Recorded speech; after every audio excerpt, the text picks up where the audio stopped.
if you pick a strategy, only like listen to strategies on wholesaling. Or like if you want a burr, like try to just hyper focus on how to find your burr and learn that.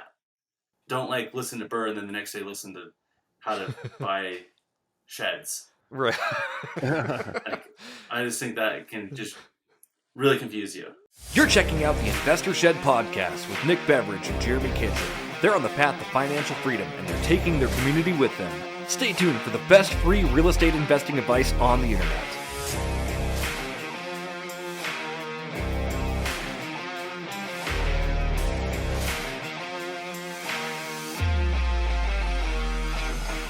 Welcome to the Investor Shed podcast. Welcome back, everybody.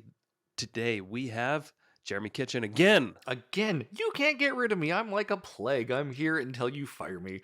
How's it going, Nick? Oh, not too bad. Yeah, we can't get... we're on a contract for a year, right? Yeah, we are on so, March 2024, ladies and gentlemen, I'm gone. Yes. In March, don't worry. Jeremy will be history. Yeah, have no fear. I'm only here for contractual obligations. And speaking of contractual obligations, we got Kyle Greenwood in the house today. Kyle. Yes, Kyle. we got Kyle. Kyle is a badass dude. He's a badass dude. Kyle's one of the most seriously likable people I've ever met. I don't know anybody who hasn't, when they met Kyle, been like, I like Kyle. That's exactly what they say. Like, I like Kyle. I just feel so jealous of like his demeanor and everything about him. Mm-hmm. I just want to be Kyle. We all want to be Kyle. And, when I first met Kyle, I think one of the first things he was wearing a kimono. Oh, same with you. Yeah. Oh, yeah. I was at that same party with you. We talk about that party in this episode, by the way. We do. Stick around to the beginning of the episode where we talk about that party. Yeah, you're going to have to stick around for the beginning. Yeah, you don't have to stick around for the whole thing. Anyway. Yeah. But no, Kyle's a joy to talk to. He's doing super cool things, doing a lot of wholesaling, a lot of buy and hold, and just his demeanor, again, like you said, Nick, on like, I can do it, so I will. It's infectious, and I love the guy. So you're going to enjoy the episode for sure. All right, get ready, everybody. Hold on. What kind of food? Today, I want you to get out your Ghost Energy drinks and get the blue raspberry flavor. That will get your Monday mornings going. And if it's not Monday out there, it's probably Thursday. And if it's not Thursday, it's one of the other 5 days. Maybe.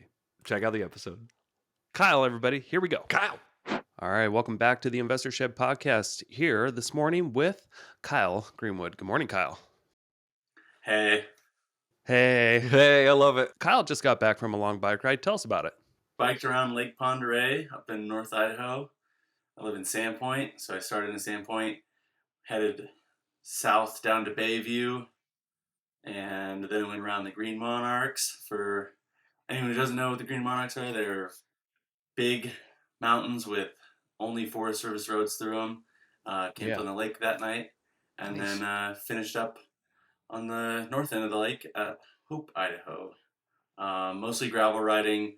Me, my fiance Emma, and our good friend Lena. It was epic all time. When you're on a biking trip, what kind of stuff do you take with you, and how much can you fit on you? So there's like bike touring, which is like full saddlebags, front and rear. And then there's what's called bike packing, which is more like mountain bike, single track style.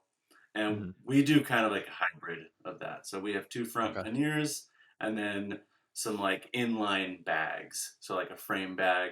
And a lot of it's just clothes, sleeping gear, and food.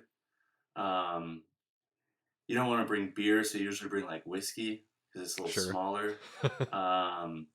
Light and slow is my motto when it comes to biking. Yeah. So I wanted to get you on the episode because Joe Turner said so. Well, we've been talking about getting you on for a while. Yep. But last week Joe Turner's like, yeah, I met up with Kyle. He's like biking for dollars, and I'm like, oh, that's like I already had the envision. I'm like, that's going to be the name of the episode, and we're going to get him on. Yep. Biking for dollars, Kyle Greenwood. And she said that you've been getting in incredible shape. I think she was attracted to your body and stuff. Tell me about your. That means a lot. She's Yeah, one of the it means a hottest lot. old ladies I know. So There you go, Joe. Yeah, you're welcome, Joe. Let's start from the beginning. I met Kyle pretty much like in a sauna. I don't know if you do you remember this, Kyle? yeah, at the Talus Rock House. Yeah, do you mind telling people how awkward? Maybe it wasn't awkward, but Well, it was awkward for me, and I could sense the awkwardness from you. So Emma Hughes is my fiance, was on Nick and Joe's team. And that's how I met Nick and Joe Turner, who was previously mentioned. And they had it was like a joint birthday party or something. And Nick and I offered to join each other in the sauna for a little bit. And I think it was kind of a game of chicken that we just weren't leaving the sauna. And it was about a 1.5 man sauna, and just neither of us would get out. and it was like before the party started or anything. It's like we just got there, nobody else showed up. We were early, and we're just like, oh, let's wear hardly any clothes. Yeah, I think you were wearing a Speedo. Yeah. And you had this cool like Komodo or whatever they call it. Oh yeah, it was kimono. It was Emma's kimono. Yeah. Yeah. And that was before we started drinking too. We were just in there sober. Yeah, just having a competition amongst new friends. Just two guys in the sauna having a competition. There's nothing weird about it. It's No, it was great. Yeah. Instantly liked you. So taking it from there, you were not in real estate at the time, right? No, I don't think Emma and I had even bought our primary residence at that point. That I can't think. Maybe we had got our primary, but no, we hadn't had any rentals and I wasn't doing anything in real estate. Just listening to podcasts, dreaming about it at that point, I think. Sure. Oh, okay. So at that time you were listening to podcasts and kind of hearing about real estate investing. Yeah. So what got you, what really got you inspired to kind of go all in? So Emma and Caitlin started Property Chicks together, which is a wholesaling company. Yeah. Wholesaling business. And I saw a lot of potential in that, and I wanted to kind of join them in their venture, and I think they didn't want me in that. That's their loss. Yeah, and so I was like, well, screw you guys. I'm just going to do it on my own. And since then, Emma and I are partners in that. And Emma and Caitlin have dissolved Property Chicks. I had a lot to do with that. Oh, yeah. Whoops. Sorry, everybody. I'm happy for it. Because then Emma and I could do it together. And, but yeah, basically just seeing them have success with wholesaling. And that's what made me want to jump right in. But I think since I read Rich Dad, Poor Dad when I was like in my early 20s, it's always been in the back of my mind to want to get into real estate investing. But I just wasn't taking any action.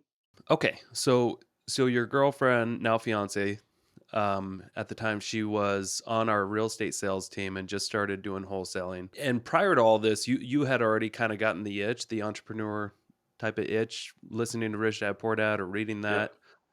And where were you working at the time? When I read that, I was parts manager for a GM dealership in Gunnison, Colorado, which is where I met Emma. Nice. And then we moved up here. And when we moved here, I was watching all kinds of Robert Kiyosaki videos, and I was trying to convince Emma that we just need to buy something. But we also had just finished the Dave Ramsey course. Oh. And Emma was like 20% down, young man. That's what we need. And so I was like, okay, well, I'm going to become a pilot because they make money. And that's how we're going to get our 20% down to buy our first house. Then she joined your team and Nick's team. And then she was like, we just need to get something. We need to buy a house. And I had kind of shifted to, no, I need all this money for flight school. Like we can't use that for houses. But then she joined the team. We kind of joined paths a little bit on our mindset for real estate investing. And now we're on the same page as far as our goals with real estate, and it's great. We were both kind of butting heads or going the opposite way, but now we're on the same page, which is beautiful. I love it. Nice and aligned. Kyle, real quick, I want to talk about flight school because obviously when I first met you, you were a pilot, and I just thought that was, so cool to hear that, one of the Yeah. people I know is a pilot and flies planes. Like, can you tell us just about your experiences with that? Yeah, it's a lot more work than I had thought it was going to be. A lot of studying. Sure. Uh, yeah, it's flying planes is easy, but all the tests that you have to take are extremely hard, and it's a lot of bullshit. Sure. As far as the tests, it's all these memorization tests just to get to the next step. But I learned a lot about like decision making and patience, and Nice. I'm an instrument rated pilot, and I'll never lose that. And I'm very close to getting my commercial license, but I kind of just put that on the back burner. So I'll always have Sure. that as kind of a plan B if I do want Mhm. to get back into it. But I've kind of just gone all in with real estate, and I'm pretty happy with that decision. I just sold my share of a Cessna 172, which is what I was doing for the training, Okay. and so I don't currently own a plane anymore. But Mhm. it's pretty exhilarating, and Yeah. uh, you a great sense of accomplishment every time you land a plane. Oh, I bet. It's a great sense Yeah. of accomplishment for me every time I'm on a plane that lands. I'm like, that was cool. I'm glad that whoever flew this thing landed this thing. That feels nice. But I can't imagine, like flying it and just doing that. It's super cool. So Yeah. Yeah. Yeah, I turn into like a completely different person when I'm flying. Like some of my friends know me as just like goofy, just a little aloof maybe. And then when I fly with them, when we get on the ground, they're like, "Who was that?" yeah. I was being so serious up there. Because it's intense. Like you're making all the decisions and you're thousands of feet in the air, and if something goes wrong, then you and everyone's lives are in your hands. So So do you think by going through what you went through, learning how to fly a plane and knowing that the decisions that you have to make are like, almost life threatening, did any of that relate to the business world when you came in? Did it help you be able to make decisions more rapidly and clearly? I think mostly what it was like what I would transfer from my time learning how to fly into business and just in life Sure. is that I can do whatever I want. Hmm. And so like Yeah. I just was like I'm gonna be a pilot one day. Like I didn't grow up like I want to be a pilot. I just would see planes all the time. Hmm. And then when I moved here, I knew that they made airplanes at Sandpoint. And naively I was just like I'm gonna fly airplanes. And then I did it, and I was like, oh, it was hard, but it kind of just taught me that I could just go for something and accomplish it. Sure. Um, and then I think with the patience and the decision making and the prep, like before every flight, a lot of prep goes into it. So I think with looking at deals, analyzing deals, that's definitely transferred. Yeah. No, I love what you just said there. Like Hmm. just knowing that you can accomplish something that seems almost impossible, Yeah. as long as you just put your mind to it and go after it and say I'm going to do this thing. With real estate investing, you see someone and you're like, oh man, like it must be nice to have all this money to be able to invest in real estate. Hmm.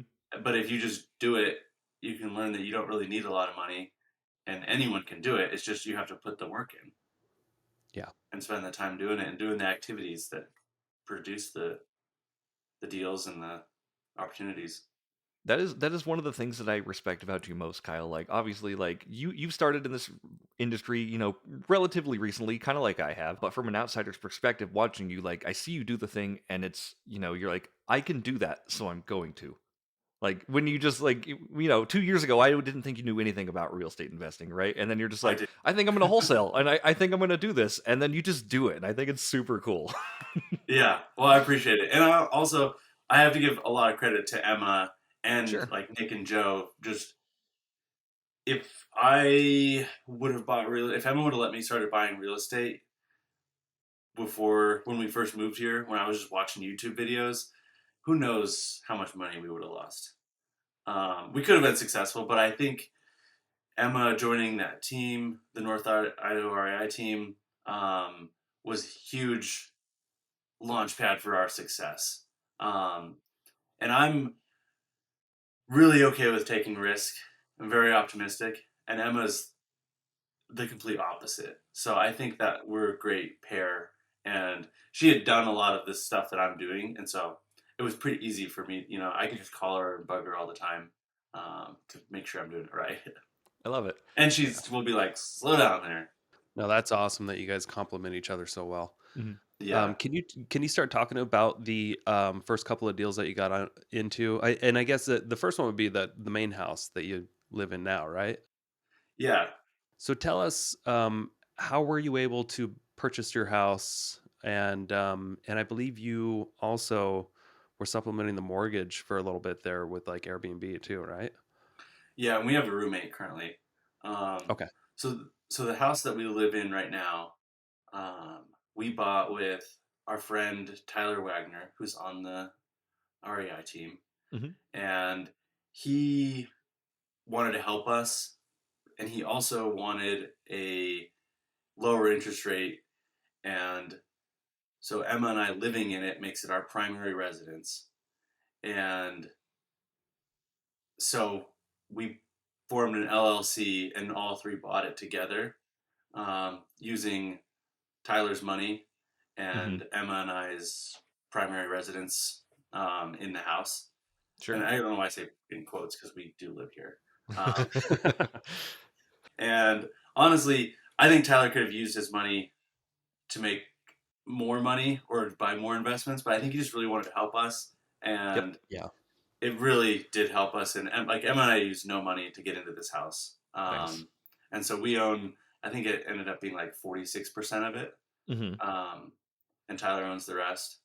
And then we were Airbnb-ing one of the rooms out, and that was nice, but it's kind of just a pain in the ass to clean it every day or every other day.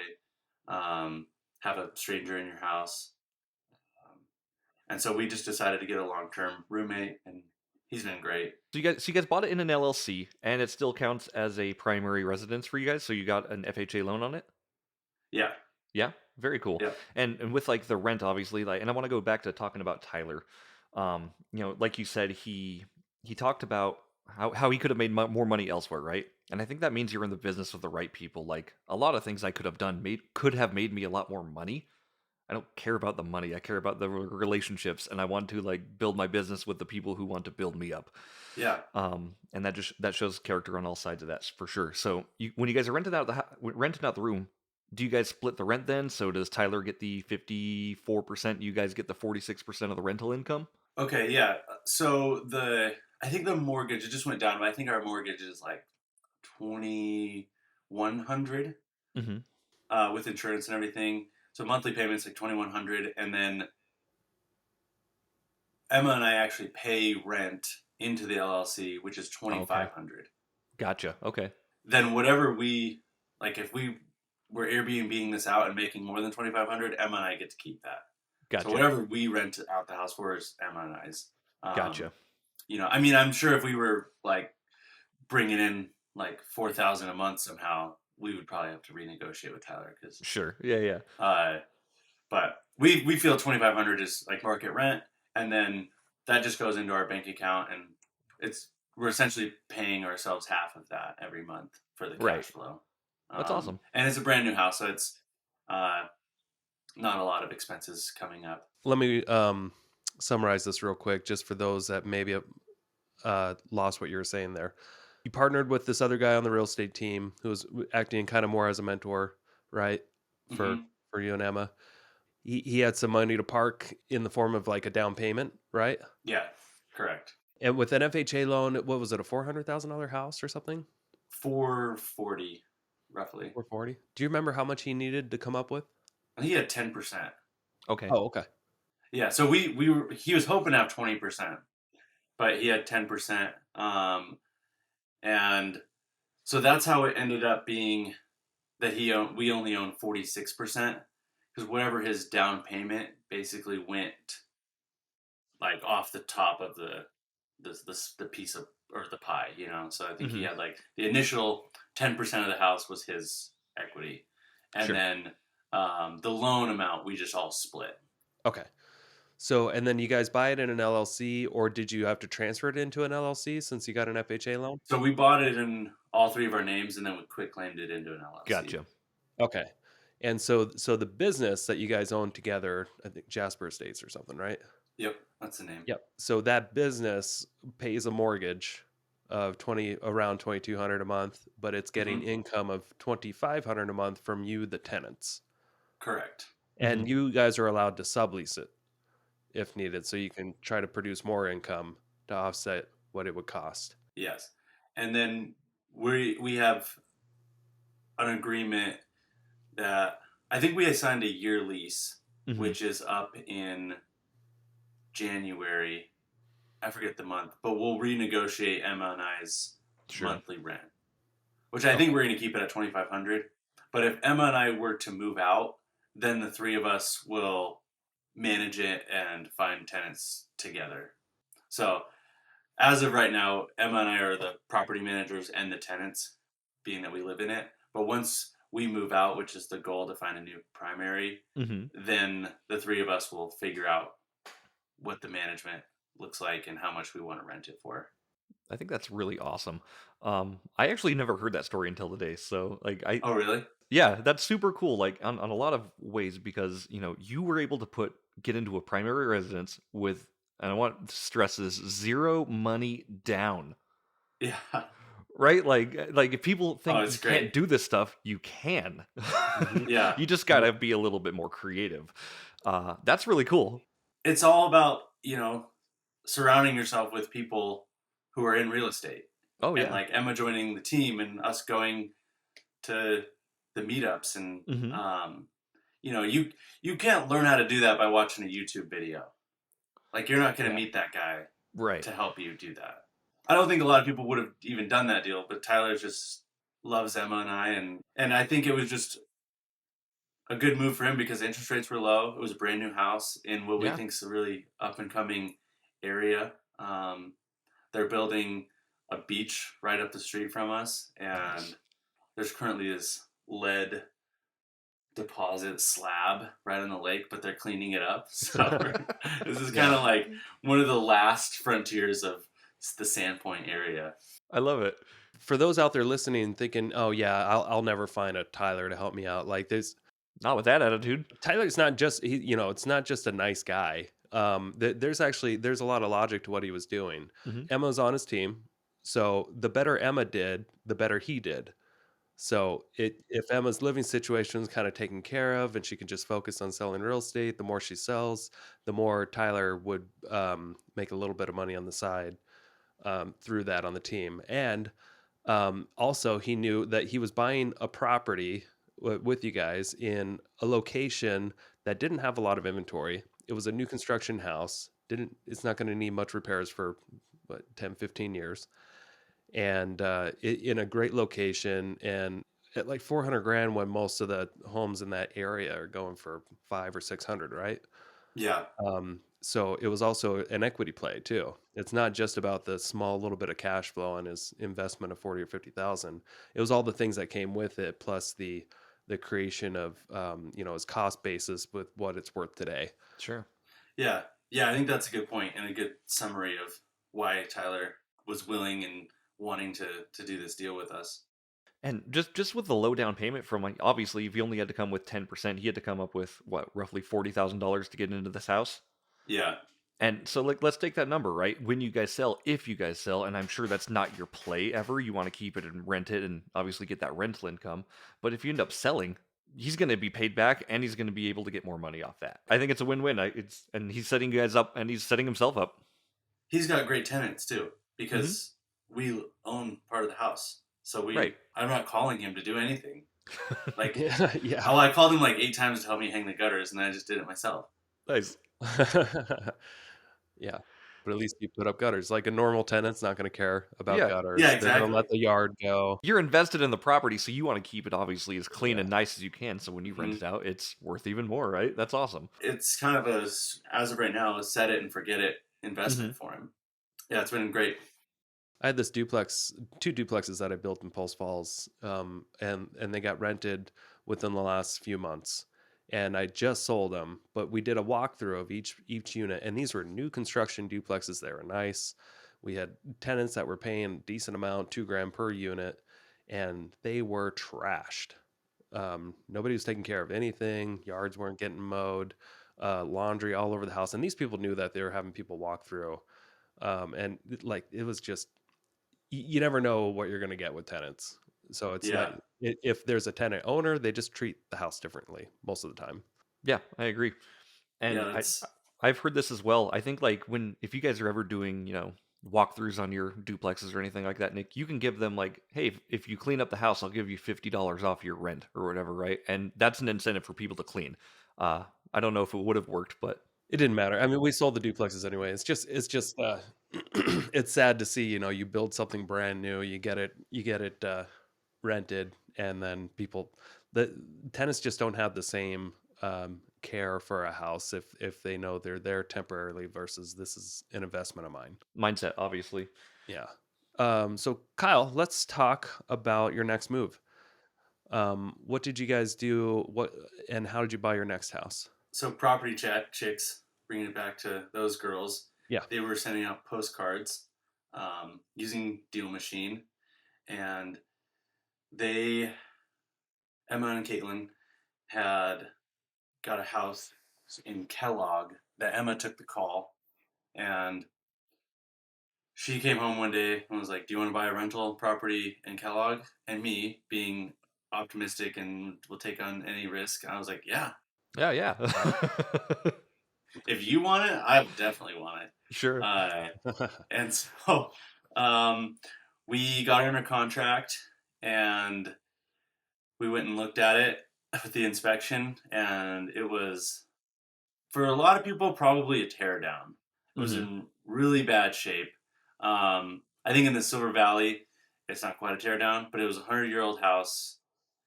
A hoarder had been living there for probably 15 years. Just complete, like as gross as you can imagine a house. It was a little grosser than that. Sure. Just oily walls from smoke. There was no flooring in it. Well, there's like sort of flooring, like just loose carpet and like rugs, and then just the Subfloor. subfloor, Mhm. which was all soaked in pee. So most of that had to be replaced. Mhm. Yeah, it was in rough shape. Do you want me to kind of get into The numbers? the numbers and the structure Yeah, of the deal? Absolutely. And everything? Yeah. Yeah. So purchase price was 90,000, and ARV was about 200. So we thought, there's plenty of room to that we'd be okay. Mhm. And if the original plan is to buy and hold. That's Emma and I's strategy. But Right. we want to be able to know that we can sell it if we need to. Mhm. And Emma was able to negotiate 90,000 purchase price, 20% down, and interest rate of 3%. Payments are amortized over 20 years, and they're going to hold the note for 10 years. Gotcha. All right, and at that time, interest rates were still really low, Mhm. and so even though we negotiated to 3%. Our plan was to still burr it. Do I need to explain that definition? Yeah, so I think most of the people understand it by now, but the Sure. burr is, buy a property, you go either with the cash or hard money. But do you want to take it away? Well, I think you're probably better to explain that than I am, so I'll let you keep going. So the classic burr is you're buying a property that needs renovation and you intend to keep it and you want to recycle your cash. So you buy a property that you get at a discount that needs improvements.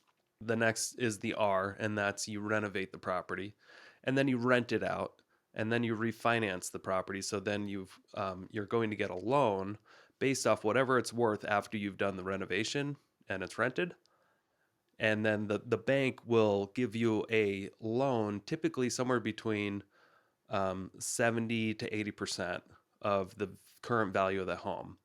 So, like let's say you bought that house for $50,000. I know you didn't buy it for that, but if you bought it for 50 and you put 30,000 into it, and let's say it was only worth 100 grand, when you went to refinance it. You could potentially get it refined at an 80% loan and still not bring in any cash and then get a much lower payment. But in your scenario, let's say you bought for 80. Have you finished the renovation? Yeah, so we can do the actual numbers. We bought it at 90. Let's talk about yours. Okay. Yeah, so we bought it at 90, and then 40,000 was repairs. So we're in it at 150. Where did the other 20 grand come in? So you bought it for 90, you put in 40. So wouldn't you be at 120 or 130 or is? Oh yeah. Sorry, you're right. I just did math wrong. Oh, that's okay. So 90, so 130. So we're in 130. Yeah. There's acquisition cost, there's holding costs, there's insurance, there's all these things that kind of sometimes just get tied into the renovation budget.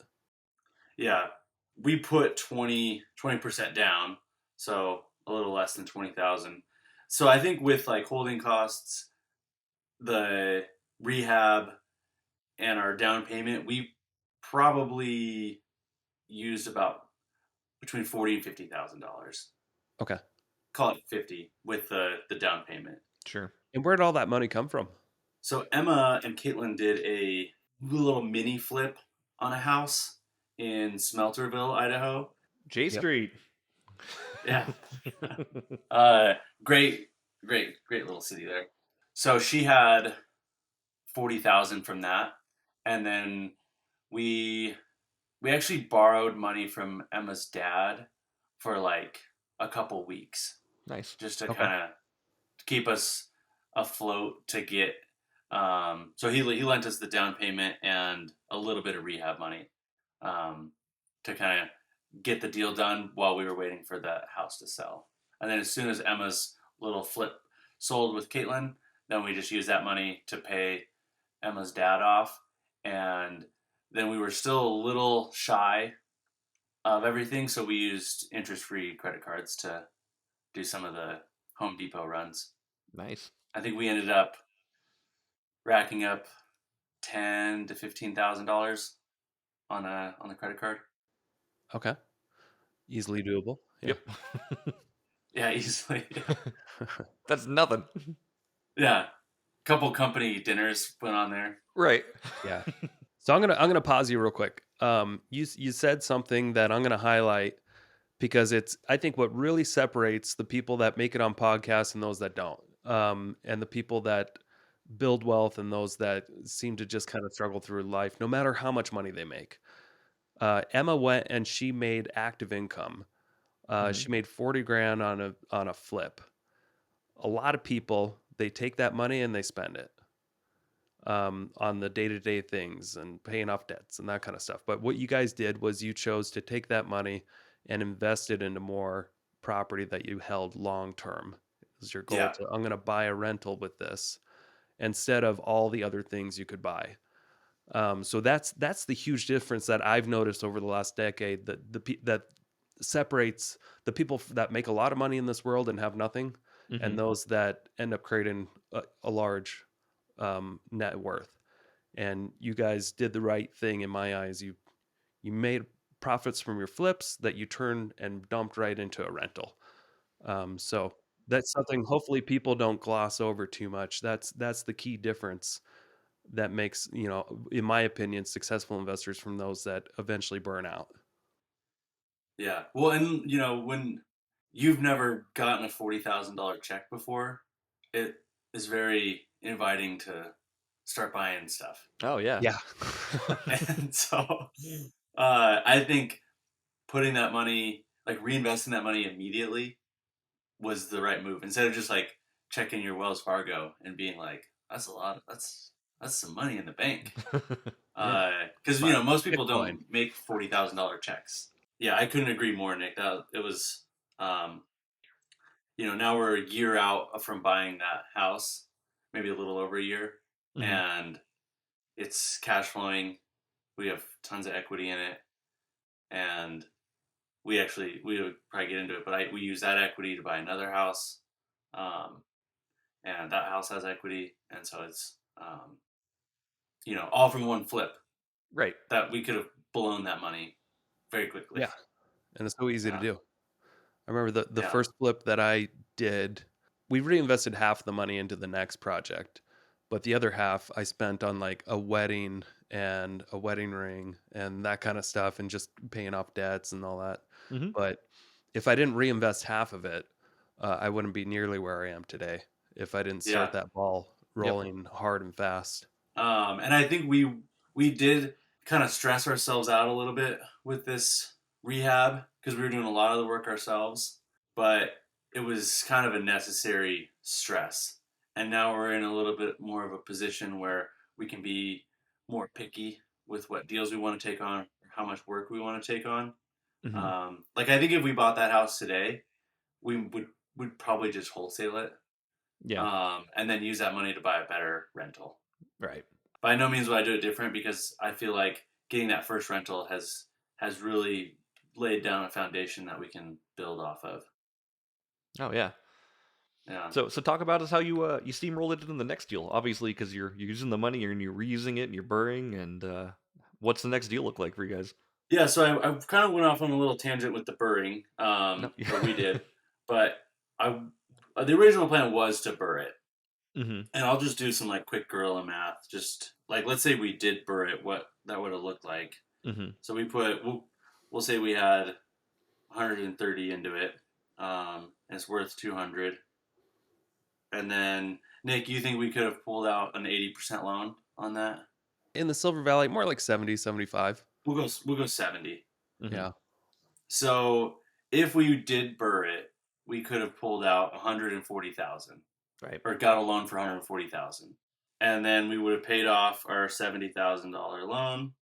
So then that would leave us with 70, and then minus the 40,000 that we put into it, or sorry, 50,000. Mm-hmm.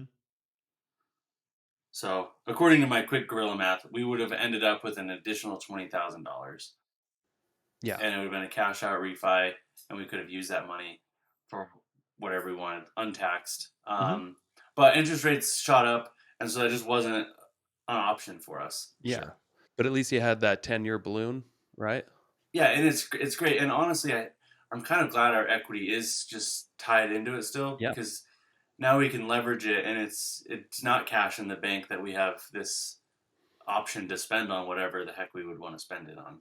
To roll into the next one, like Jeremy asked, Emma took a phone call from a postcard, and we were about to take the dog for a walk, I remember, and she came out. She's like, I just got a postcard. She's like, I'm gonna look at it. I told him I'd call him back in an hour. Let's go take the dog for a walk.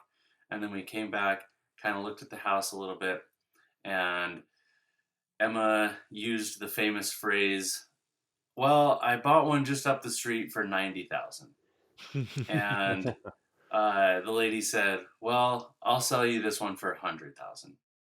So then Emma sent her over the contract. She's signing it, and Emma was already trying to call someone to wholesale it. Mm-hmm. And I was like, well, let's see if we can buy it. Sure. And Emma and I kind of, every time we get a deal or a potential deal, we kind of like get the whiteboard out and we just run numbers, and we just like risk kind of analysis. Like if we did this, how much risk, how much stress, how much money? If we did this, how much risk, stress, money? Sure. And then we kind of just make a decision together. We actually called you, Nick. I don't know if you remember us calling you about that one. Oh, I do. Yeah. And you said, I don't see the problem here. You're like, if you don't buy it, I'm buying it. Yeah, I think I did say that. If you don't buy Yeah. this house, I want it. Don't tell anyone. Yeah. And we ended up buying it, and we used our equity from the first house that we talked about, the first rental house. Mm-hmm. And a private money lender put a lien on that house as collateral, and then lent us 100% of the purchase price of 100,000. So pause right there if you don't mind, so Yep. that we can catch people up to speed on what happened here. So Emma went out and worked and did a mini flip. She made 40 grand. Mm-hmm. You guys dumped it into this other deal in Kellogg. You dumped it all. You didn't get it back out yet, but it's in there. You're cash flowing on the property, right? Yeah, we're cash flowing after like capital expenditure, vacancy, a conservative cash flow of about $350. Nice. Okay, 350. And what is that house worth if you had to sell it today? Conservatively, 200,000. 200 grand. Okay, and you owe 70. Correct. You took the 40, and you turned it into 130,000. Am I saying that right? Yeah. You turned it into 130,000 by buying another deal. So now your net worth, even though you don't have the cash in the bank, you guys are worth 130 grand between those with just that one property that you own. Correct. Then you find a deal for 100 grand that needs no renovation, right? No, it's outdated, but for the Silver Valley, it's completely livable. And Sure. It's like a new house if it's Yeah. if it's moving ready. If it looks like the 70s in the Silver Valley, that's a new house. A new house. renovated 40 years ago. Yeah, it's better than most. Yeah. And what is this house worth? This house is worth $225 to $250. So you got an extra $125,000-$150,000 equity there. Let's call it 130. Mm-hmm. And 130, you're at 260 is your new net worth if you had to sell those two properties today. If you had to sell both properties, you'd be walking away with a little over $250,000 in cash, right, Yep. Kyle? And that's Yeah. just 3 deals. One's a flip that turned into 2 rentals, and you were able to buy the third rental with the equity from the first one because you left it there, right? With 0 down. Yep. Tell us about getting that loan on the third house. How difficult was it? It was super easy. We used a private money lender that I think, Nick, you've used. I don't know if Jeremy, if you've used him, but you do a lot of private money stuff yourself. So you're familiar with the ease of it and the not having to fill out endless paperwork and getting W-2s and all kinds of stuff. And you got a long-term hard money loan, right? 2 years. 2 years. Okay, cool. Yeah. Longer than most. Yeah. So it's 2 years. Do you want the numbers on the loan? Yeah, please. Yeah. So it's 2 years, 10% interest. The first 6 months were no payments, but then after 6 months, you had to pay the 6 months of interest. Right. And I think that it's kind of designed for more like flips. And at the time, there was only a 6-month seasoning period to refinance. So that was our original goal. Now it's 12 months, so we're just making interest-only payments. And then there was 1 point up front. So that's 1%, 1 percentage point of 100,000, so $1,000. Yep. So with closing costs and everything, I think we paid between $3,000 and $4,000 to close, and then we got the house. Nice. Part of the negotiation of why we got this house at $100,000 was there's 2 80-year-old sisters that have lived in there for 10 years, and the seller didn't want to displace them, so we said we would sign a year lease with them, and they're paying significantly under market rent. But we have a shop on the property that we're renting out for $600 a month, and so we're cash flowing between $0 and $100 on that house. Okay. And eventually, it's kind of breaking even, but we figured like all this equity that we got in it, and it doesn't need any work. The tenants are great. Once they move out, it's going to cash flow a lot. Probably like $500. So we're pretty excited for that day to come. Yeah. And those out there who are thinking, okay, you're doing all this, but like you still have no cash flow. I don't get it. And your cash is tied up. Why would I do this? I mean, you guys are still making active income out there. And I'm sure if you haven't experienced yet, you will. Your tax benefits of holding these 2 homes are enormous. So even if you're only making $0 to $100 a month, I don't know how many tens of thousands are you saving in your taxes annually just by holding those houses. So that alone there, for sure, I know, is making you money. Sure. Because it's less money that you're paying to the government, right? We had both those houses for tax season, and they were extremely beneficial Nice.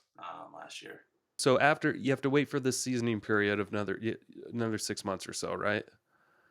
But when you go to do that, let's say the house is worth 225, you get a 70% loan at a bank. Your interest rate may go down, right? So you might start cash flowing a little bit more.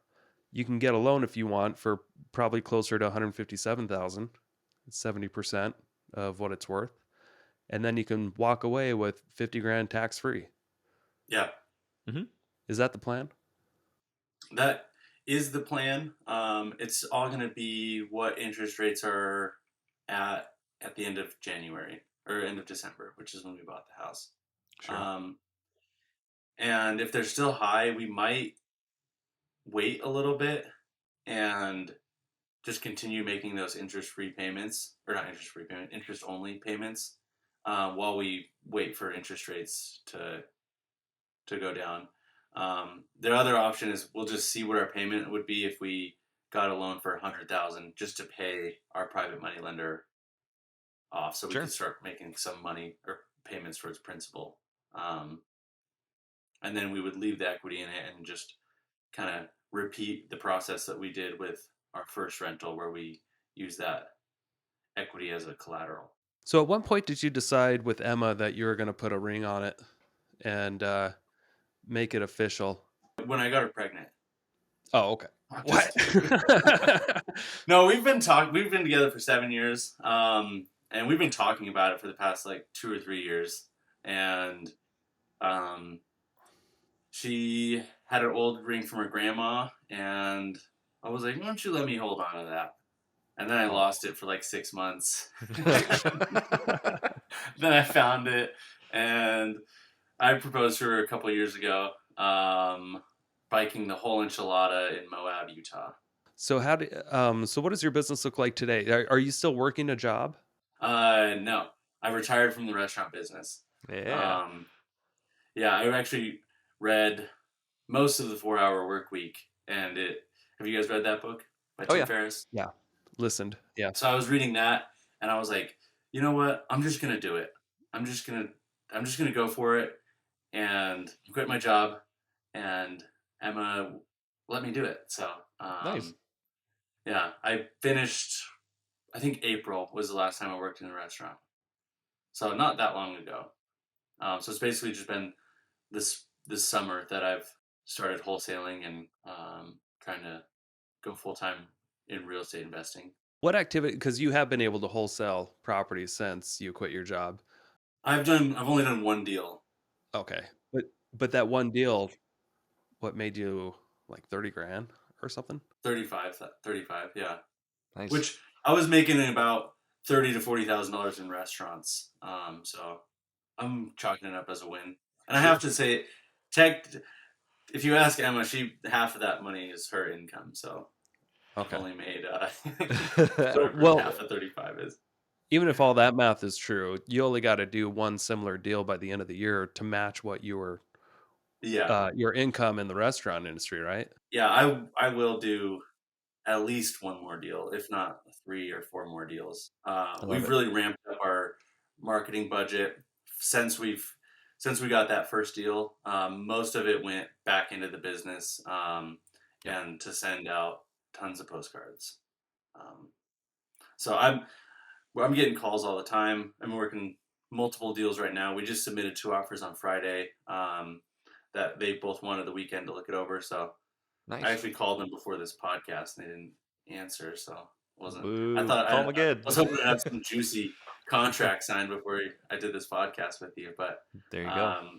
I'm feeling really confident that Yeah. we'll produce some more deals by the end of the year. Now, when you call people, Kyle, do you call them once, and then if they don't answer, do you call them directly again? Because I've heard that's a really cool strategy. Like, let the phone ring, let it pause for a second, and then just immediately call them again, because that creates a sense of urgency for them. Yeah, I have done that when I'm like cold calling, but I try not to be like, once I've already established contact. Sure. And they, I've talked to both of these sellers multiple times. Mm-hmm. So I don't bust out any sneaky moves like that. I just try to be like their friend And Mm-hmm. I'm like, yeah, give it the weekend.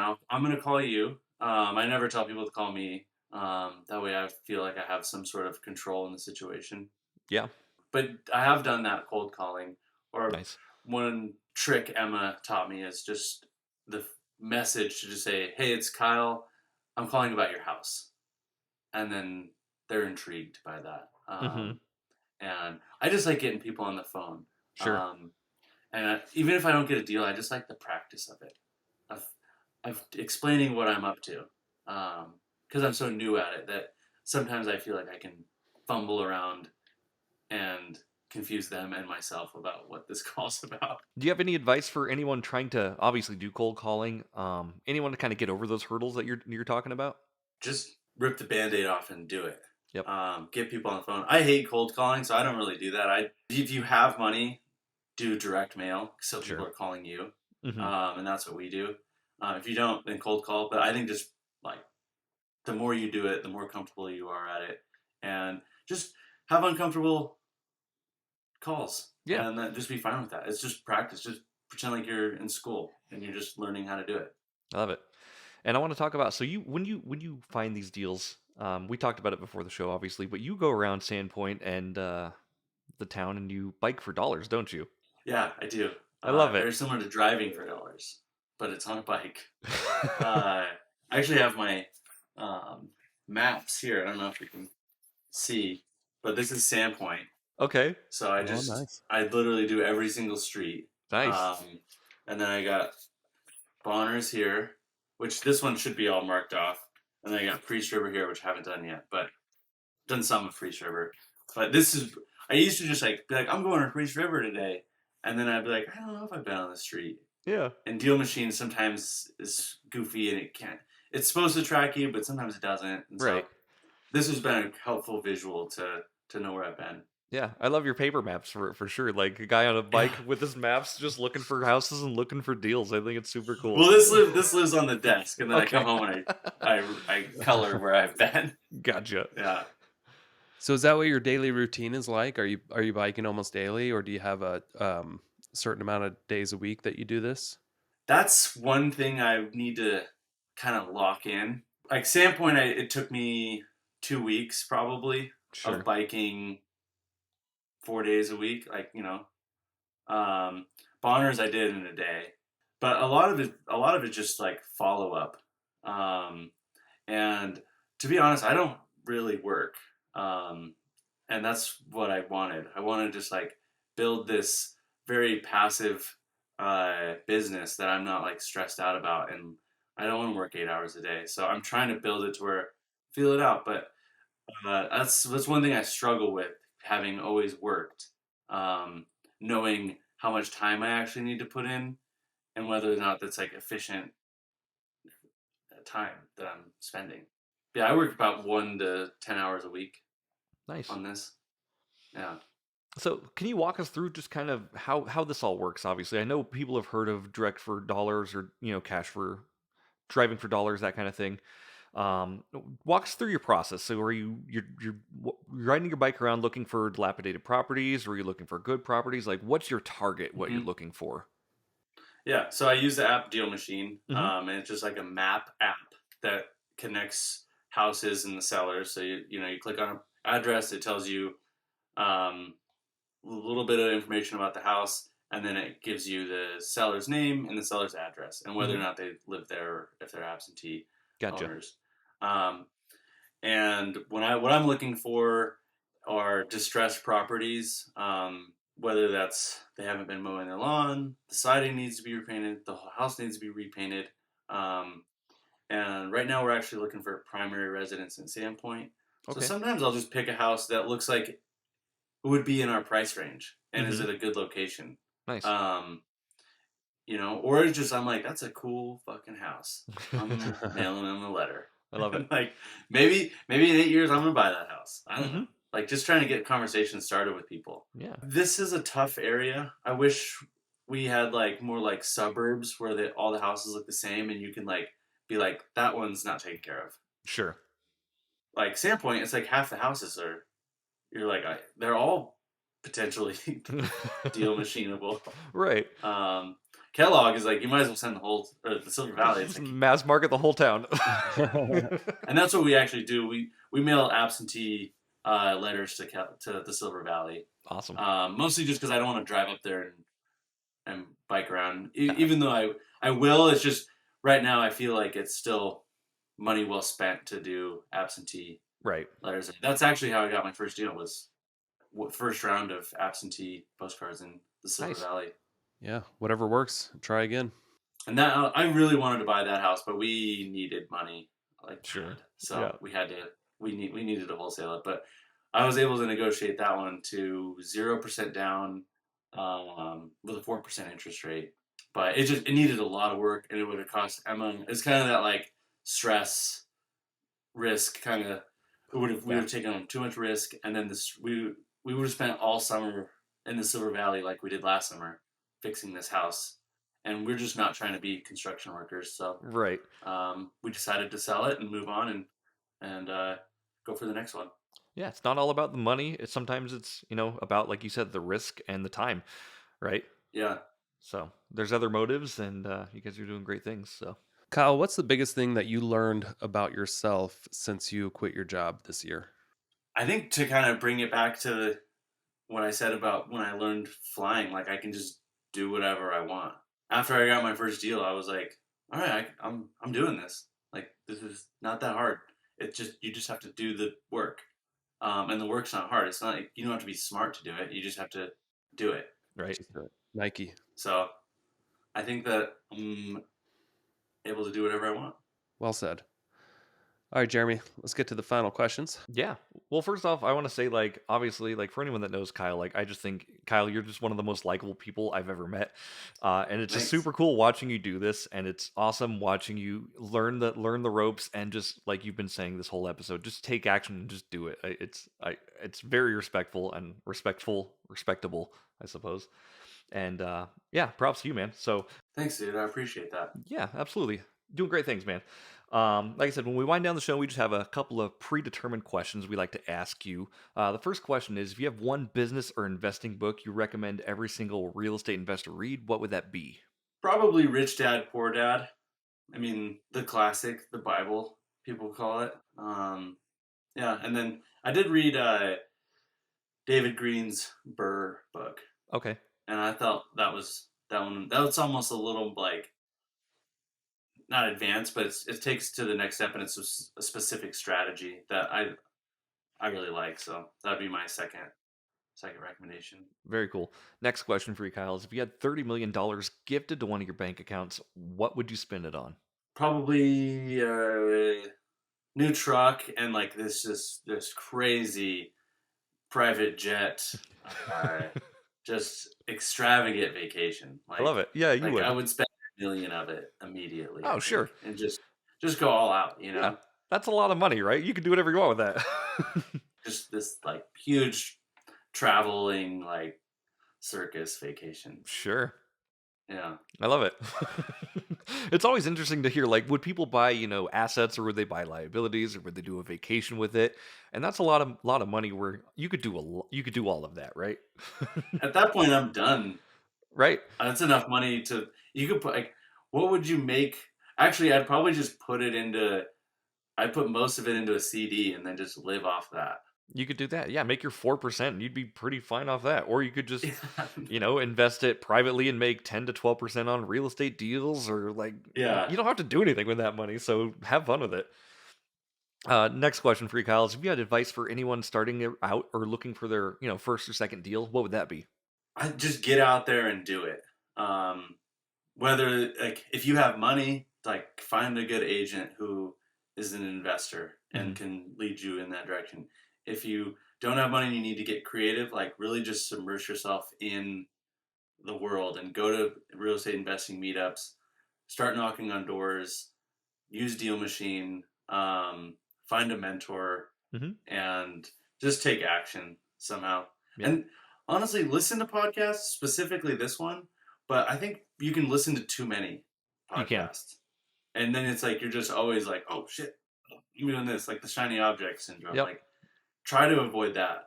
Or I'm not taking action because I'm too busy just learning, right? If you pick a strategy, only like listen to strategies on wholesaling, or like if you want a burr, like try to just hyper focus on how to find your burr, and learn that. Don't like listen to burr and then the next day listen to how to buy sheds. Right. Like, I just think that can just really confuse you. Yeah. You bring up such a good point, because like that's what I love and I hate about Bigger Pockets is every week I listen to it. I had to stop for a while because Yeah. I felt like I wanted to change my strategy every week. Like, oh, now I'm getting into commercial. Now I'm just doing Airbnbs. I still feel like Yeah, that. It's hard not to, right? Yeah, I'm gonna. No.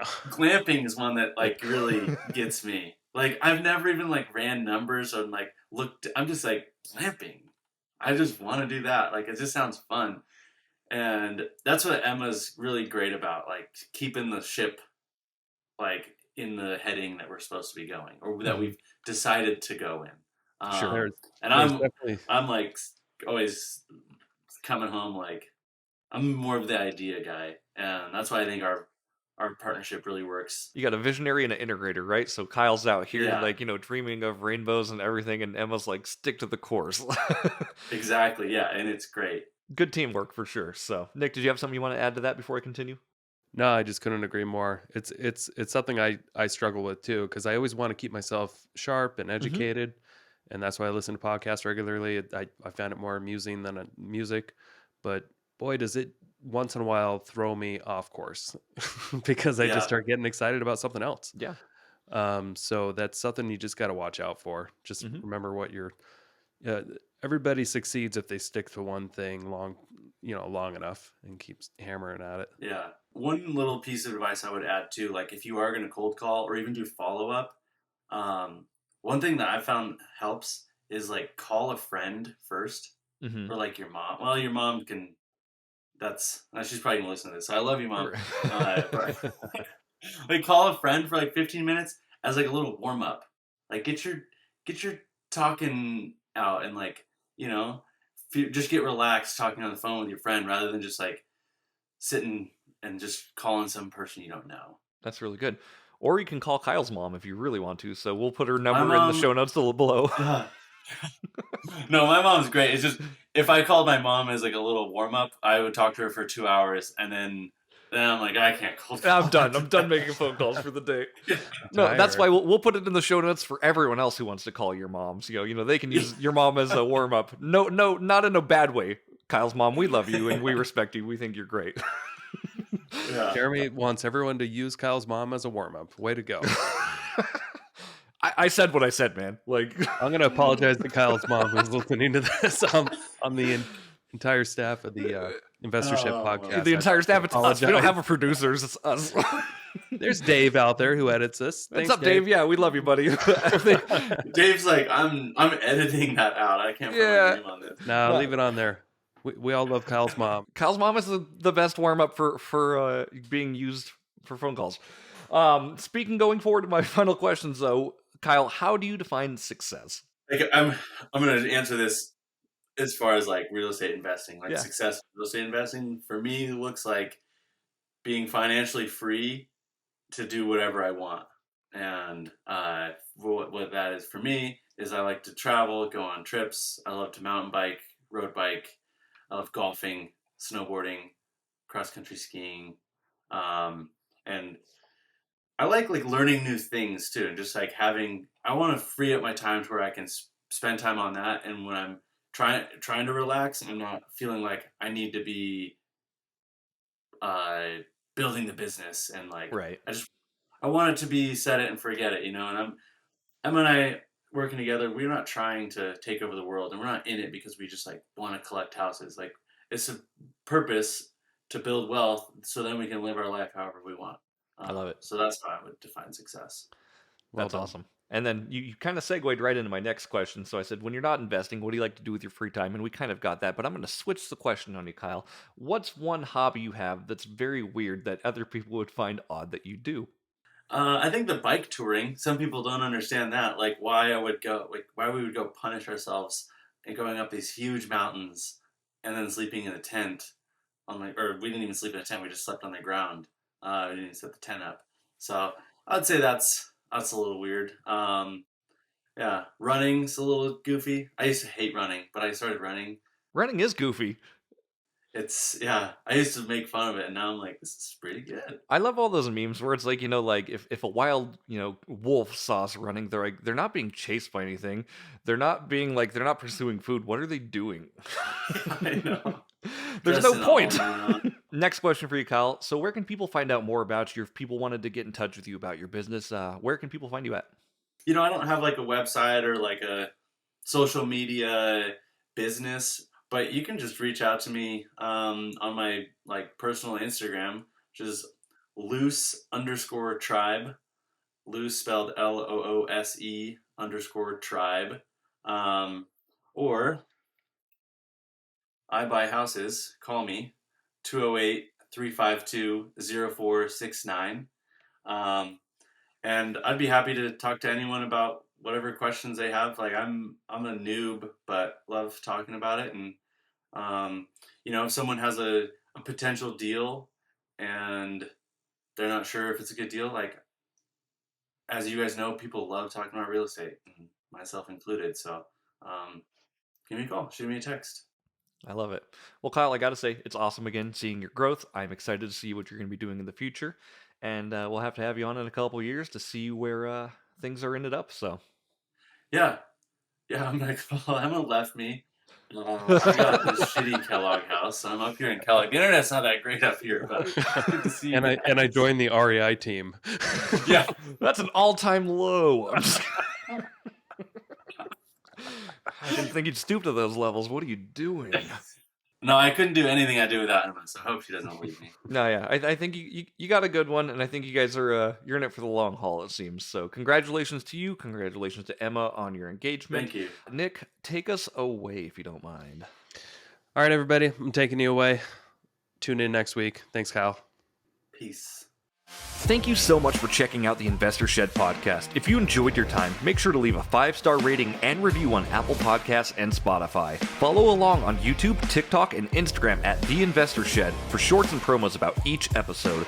Do you want to be a guest or know someone who has great real estate investing advice and stories? Reach out to us at theinvestorshed@gmail.com.